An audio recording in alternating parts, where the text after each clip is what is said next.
ایک تو یہ چیز ہے کہ جو تمہیں رسول دے دیں وہ لے لو، جس سے منع کریں اس سے رک جاؤ، یہ بات فائنلی ہو گئی۔ اس کے اندر ایک بات رہ گئی ہے، وہ یہ کہ اب جو ہم عمل کرنا چاہتے ہیں وہ عمل قرآن حدیث کے مخالف بھی نہیں اور ہمیں قرآن و حدیث سے ملا بھی نہیں، اس کا ثبوت۔ مثال کے طور پہ یہ جو ہم قبر پہ کھڑے ہو کے اذان پڑھتے ہیں دفنا کے، اس کا ثبوت قرآن اور حدیث کے اندر کہیں حکمن تو نہیں آیا، مگر ہم عمل کرتے ہیں۔ اب کیا وہ کرنے والے کو مشرک کہہ دیا جائے گا؟ کیا وہ جو عمل کرے گا اسے بدعتی کہہ دیا جائے گا؟ کیا وہ جو عمل کرے گا اسے کافر کا فتویٰ لگا دیا جائے گا؟ اب توجہ کیجئے گا، یہ اس آیت کے تحت فرمایا جو تمہیں رسول دے دیں وہ لے لو، جس سے منع کریں اس سے رک جاؤ۔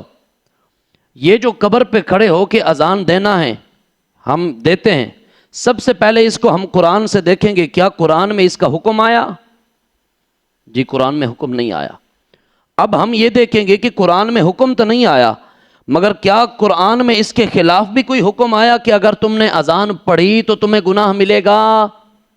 یہ بھی نہیں آیا، نہ ثبوت ملا نہ ہمیں خلاف حکم ملا، دونوں چیزیں نہیں۔ اب ہم اس عمل کو کرنا چاہتے ہیں، اب دیکھا یہ جائے گا کہ جو تمہیں رسول دے دیں وہ لے لو، جس سے منع کریں اس سے رک جاؤ۔ وہ تو حکم ہمارے سامنے قرآن و حدیث میں، یہ عمل ہمیں حکمن نہیں ملا۔ اب ہم یہ دیکھیں کہ جو ہم یہ کر رہے ہیں کیا اس سے قرآن اور حدیث کے ساتھ مزید اس کو تقویت ملتی ہے یا بندہ قرآن و حدیث کے خلاف چل جاتا ہے؟ جب ہم نے یہ دیکھا تو ہم اس آیت پہ پہنچے کہ جو تمہیں رسول دے دیں وہ لے لو، جس سے منع کریں اس سے رک جاؤ۔ اب اس کے اندر وہ جو عمل ہم کر رہے ہیں قبر پہ کھڑے ہو کے اذان پڑھنے والا، اس عمل کا نہ اس میں ثبوت آیا نہ اس کے خلاف حکم آیا، اس عمل کو ہم کر رہے ہیں۔ اب اس کے اندر وہ ہے راہ اعتدال، ہم ایسا کام کر رہے ہیں۔ مجھے آپ بتائیں، میرا سوال ہے، کیا اذان پڑھنے سے گناہ ہوتا ہے؟ کوئی کہہ دے یار، ثواب ہی ملتا ہے نا۔ تو ایسا کام اگر جس میں ثواب ملتا ہے تو اگر بندہ اس کو کر رہا ہے، اگر اس کو کر رہا ہے، مثال کے طور پہ قبر پہ اذان نہیں، ویسے کوئی بندہ گھر کھڑے ہو کے اذان پڑھ دیتا ہے، اذان ہی پڑھ رہا ہے نا، تو اذان پڑھ دیتا ہے، آپ کیا کہہ دیں گے؟ تو بدعت کیتی جا رہے ہیں، آپ کیا کہیں گے؟ تو مشرک ہو گیا۔ اللہ کے بندے وہ تو ایسا کام کر رہا ہے، اس کا گھر میں اذان پڑھنے کا حکم قرآن میں نہیں آیا مگر بندہ کر رہا ہے۔ اگر بندہ یہ نیت کرے کہ جو دین رسول اللہ اور اللہ رب العزت نے دیا اسی پہ عمل کرنا ہے، ہمارا یہی عقیدہ ہے، لیکن بات یہ ہے کہ جو احکام ہمیں قرآن و حدیث سے نہیں ملے، پھر ہمارا احناف کا موقف ہوتا ہے اس کا استدلال کرنا پڑتا ہے، دیکھنا یہ پڑتا ہے کہ کیا اگر ہم وہ عمل کر رہے ہیں کیا قرآن اس کے مخالف کہیں ہے، کریں تو گناہ ملے گا؟ نہیں ملے گا، تو پھر آپ کریں، وہ دین اسلام کو مزید تقویت دے رہا ہے، آپ کرتے جائیں اسے۔ قبر پہ اذان نہ پڑھیں، آپ گھر میں 5 بار اذان پڑھیں، کوئی آپ کو منع نہیں کرتا۔ ہاں اگر کوئی یہ کہے، یہ اعتراض سمجھیے، کوئی یہ کہے کہ قبر پہ اذان پڑھنا تم لوگوں نے دین کا اپنا حصہ بنا دیا، اگر کوئی یہ اعتراض کرے، اس طرح کا کوئی اعتراض کرے کہ تم نے دین کا اپنی طرف سے حصہ بنا دیا، تو پھر اسے میرے پیارے نبی کی وہ حدیث مبارکہ سامنے سنائیں۔ نے ارشاد فرمایا جو تمہیں قرآن اور حدیث سے احکام نہیں ملے تو کوئی بات نہیں، مگر تم نے دین کے مطابق کوئی نیا عمل ایجاد کر لیا تو اللہ تمہیں اس کا دگنا ثواب دے گا۔ یا رسول اللہ دگنا ثواب کیوں؟ فرمایا اس وجہ سے کہ قرآن اور حدیث میں اس کا حکم نہیں پایا مگر عمل ایسا کیا کہ جس کا نتیجہ ثواب کی طرف ہے۔ تو فرمایا وہ جس نے وہ نکالا عمل اسے بھی دگنا ثواب، جو امت اس عمل پر عمل کرے گی اسے بھی دگنا ثواب، اور جس نے کوئی ایسی بدعت ایجاد کی جاتی ہے کہ وہ عمل جو نیا ہو، نیا تو پھر ہم بھی نئے ہیں، ہم تو پھر پیارے نبی کے زمانے میں نہیں تھے، تو پتہ چلا کہ سب سے بڑے بدعتی تو ہم ہیں۔ تو یہ اس کی مکمل تعریف یہ ہے کہ بدعت ہر وہ عمل کہ جو نیا ہو مگر قرآن اور حدیث کے مخالف نہ ہو، وہ اس کی تعریف اس عمل کو کہا جاتا ہے بدعت حسنہ، اور بدعت سیئہ اس عمل کو کہتے ہیں جو نیا ہو مگر قرآن اور حدیث کے خلاف ہو۔ یہ اعتراض کیا جاتا ہے۔ دوسرا کہ قبر پہ جو تم اذان پڑھتے ہو، تو اذان تو پڑھی جاتی ہے جناب والا نماز کے لیے، تو قبر پہ کون سی نماز ہے؟ اعتراض آپ سن رہے ہیں کہ قبر پہ جو آپ اذان پڑھتے ہیں، اذان تو پڑھی جاتی ہے نماز کے لیے، تو آپ کون سی وہاں آپ کی نماز کا وقت ہوا؟ اعتراض ٹھیک ہے، بندے کو سلوٹ پیش کرنا چاہیے جس نے اعتراض کیا۔ اس کا جواب سب سے پہلے آپ اسے یہ دیں، اس کی عقل کو جانتے ہوئے، یار جب بچہ پیدا ہوتا ہے تو اس کی کان میں بھی اذان دی جاتی ہے، تو وہاں نماز کا وقت کون سا ہوتا ہے؟ سوچنے کی بات ہے۔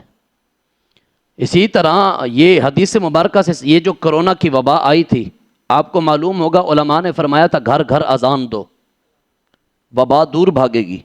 کیا نماز کا وقت تھا؟ نہیں۔ وہاں بندہ یہ کہے گا کیوں، ہم اپنی جان بچانے کے لیے، تو ہم بھی کہتے ہیں یار جو قبر میں میت رکھی ہوتی ہے اس کی جان کو بچانے کے لیے ہم اذان پڑھ رہے ہوتے ہیں، اس سے گناہ نہیں ہوتا۔ یہ قرآن میرے سامنے ہے، قرآن کی یہ آیت مبارکہ۔ اب چلتے ہیں حدیث مبارکہ کی طرف۔ یہ حدیث مبارکہ توجہ کیجئے گا، یہ ہم عمل دیکھتے ہیں کہ کیا اذان دینا یہ قرآن و حدیث کے مطابق جائز مستحب ہے کہ ٹھیک ہے کہ نہیں ہے۔ تو سب سے پہلے ہمیں پیارے نبی کا ارشاد ملتا ہے لقینوا موتاکم لا الہ الا اللہ۔ آپ نے سن رکھا ہوگا جب میت کو قبر میں دفناؤ تو اسے تلقین کرو، تلقین کی جاتی ہے۔ وہ کیا تلقین ہوتی ہے؟ اے فلاں بن فلاں کے بیٹے، تو قبر میں چلا گیا ہے، قبر میں تو نے یہ جواب دینے ہیں، تجھ سے یہ سوال ہونے ہیں۔ یہ طریقہ کس نے بتایا؟ ہمارے پیارے نبی نے۔ دیکھیں اب اگر توجہ کریں، حضور نے فرمایا لقینوا موتاکم لا الہ الا اللہ۔ یہ جو لا الہ الا اللہ کا کلمہ ہے نا، یہ اس کو سکھاؤ۔ کب سکھاؤ؟ تدفین کے بعد۔ اب آپ بتائیں کہ لا الہ الا اللہ کے کلمات اذان میں نہیں ہیں؟ اذان میں۔ ہم جب دیکھتے ہیں اسی اذان کو دینے کے لیے، تو دیکھیں انسان جب اکیلا وحشت میں ہوتا ہے تو تب حکم آیا کہ آپ اذان پڑھو، بیمار ہے حکم آیا اذان پڑھو، اسی طرح دل گھبرا رہا ہے حکم آیا اذان پڑھو۔ آپ دنیا کی اپنی ایک چھوٹی سی مثال اپنے سامنے لے لیں، ٹائم ہمارے پاس مختصر مگر ہم نے باتیں وضاحت بڑی کرنی ہوتی ہے۔ ایک انسان ہے جس نے جناب میٹرک کر رہا ہے، وہ پورا سال اس نے تیاری کے آخر میں آ کے فیل ہو گیا، کتنا افسوس ہوگا اسے۔ اور ماں باپ علیحدہ جھنجھوڑتے ہیں، تو نے یہ محنت کی، ہمیں تمہیں کھلایا پلایا، تمہارے لیے سب کچھ کیا، نتیجہ یہ دکھایا۔ یہ دنیا کا ایک جس نے میٹرک سے فیل ہوا تھوڑا سا، اس کی یہ ڈانٹ ٹپٹ اور اسے اتنا بڑا افسوس کہ بعض اوقات ایسا بھی ہم نے دیکھا ہے کہ لوگ خودکشی کر لیتے ہیں۔ یہ تو کوئی گھبراہٹ ہی نہیں، کوئی ٹینشن نہیں۔ وہ ٹینشن تو سب سے بڑی وہ ہے کہ جہاں انسان مسلمان کو قبر میں اکیلا چھوڑ کے سارے چلے جاتے ہیں، وہ جب قبر کی وحشت کو دیکھتا ہے تو فرمایا لقینوا موتاکم لا الہ الا اللہ، اسے پھر وہاں پر کلمہ لا الہ الا اللہ سکھایا کرو۔ تو پتہ چلا اگر قبر پہ کھڑے ہو کے اذان پڑھتے ہیں تو اذان ہم اس وجہ سے پڑھتے ہیں تاکہ جو ہم نے دفنایا اس کو وہاں پر گھبراہٹ محسوس نہ ہو، بلکہ پتہ چلے کہ ساڑھے سجن اتنے موجود نے، صرف اس وجہ سے۔ تو اس وجہ سے حضور نے فرمایا کہ اسے یہ کلمات سکھائے کرو، اس کے اندر کوئی دوسرا گناہ بھی نہیں ہے۔ مثال کے طور پہ اگر کوئی بندہ اس مسئلے کو نہیں مانتا، وہ کہتا ہے کہ نہیں اذان پڑھنا ٹھیک نہیں، اس کا مطلب ہے وہ یہ بھی نہیں مانتا کہ جو قبر میں مردہ ہے وہ بندوں کی آواز نہیں سنتا۔ اگر کوئی یہ کہتا ہے کہ اذان پڑھنا ٹھیک نہیں، اس کا مطلب وہ یہ بھی کہتا ہے کہ جو قبر میں جس کو دفنایا ہے وہ مردود ہے، وہ ختم مردہ ہو گیا ہے، اب وہ نہیں سن رہا۔ اس کا مطلب اس کا یہ بھی عقیدہ موجود ہے۔ کیوں؟ جس کا یہ عقیدہ ہوگا نا کہ قبر والا سنتا ہے، تو پھر قبر پہ ایک قرآن نہیں 1000 قرآن پڑھے تو قبر والا سنتا ہے۔ جس کا یہ عقیدہ ہے کہ قبر والا سنتا ہی نہیں، تو اذانیں کیا 7000 اذانیں دو تو پھر اس نے کیا سننی؟ جس کا یہ عقیدہ ہے پھر اس نے کیا پڑھنی، اس نے کیا ماننا؟ لہٰذا ان چیزوں کو جاننے کے لیے اپنا بنیادی عقیدہ بنانا بھی ضروری ہوتا ہے۔ آگے چلیے، ہمیں ایک روایت ملتی ہے وقد روی عنہ علیہ السلام انہ امر بالتلقین عبادت دفنی فیقول یا فلان ابن فلان اذکر دینک الذی کنت علیہ۔ پیارے نبی سے روایت ہے، فرماتے ہیں پیارے نبی نے ارشاد فرمایا، آپ نے ایک مردے کو قبر کے اندر دفن کیا، دفن کرنے کے بعد آپ نے فرمایا فیقول یا فلان ابن فلان، اس کا نام لو، بندے کا، اس کے والد کا نام لو، لے کے کہو دینک الذی کنت علیہ، دنیا کے اندر جس دین پر تو تھا تو قبر میں اسی دین کو یاد کرتے رہنا. کیوں؟ تاکہ فرشتوں کو سوالات کے جوابات دینے میں آسانی ہو جائے. تو یہاں سے معلوم یہ ہوا کہ یہ جو تلقین کی جاتی ہے، تلقین ایک تو پیارے نبی نے حکم دیا، نمبر دو اگر تلقین کے ساتھ اذان پڑھ لی جاتی ہے اس میں گناہ نہیں تو ثواب ہوتا ہے، گناہ کی کوئی بات ہی نہیں. اذان کے ہمیں احادیث مبارکہ قرآن کے مطابق 7 فائدے نظر آتے ہیں اذان دینے کے. سب سے پہلا فائدہ وہ جو حدیث مبارکہ میں نے کل سنائی تھی کہ اذان پڑھو تو شیطان بھاگ جاتا ہے. اس لیے کہ اذان پڑھنے سے شیطان بھاگ جاتا ہے. کیوں؟ یہ ہمارے پیارے نبی کا حدیث مبارکہ فرمایا اذا نودی للصلاۃ، جب نماز کے لیے اذان دی جائے، ادبر الشیطان لہو درات حتی لا یسمع تذینا، کہ جب نماز کے لیے اذان دی جاتی ہے تو شیطان جو ہے نا وہ گوز لگاتا ہوا، ہائے ہائے کرتا ہوا دور بھاگ جاتا ہے، یہاں تک کہ وہ اذان نہیں سنتا. آگے سنیے، پہلا فائدہ یہ ہے کہ شیطان بھاگتا ہے. اس کا جو دوسرا فائدہ ہے وہ یہ ہے کہ ان المیت اذا سئل من ربک یرا لہ الشیطان، یہ حدیث غور کیجئے، فیشیر الی نفسہ انی انا ربک فلہذا ورد سؤال ثبت لہ حین سئل. ہمارے پیارے نبی نے ارشاد فرمایا جب قبر میں میت کو دفنایا جاتا ہے، ادھر سے فرشتے آتے ہیں کہتے ہیں مر ربک، تیرا رب کون ہے؟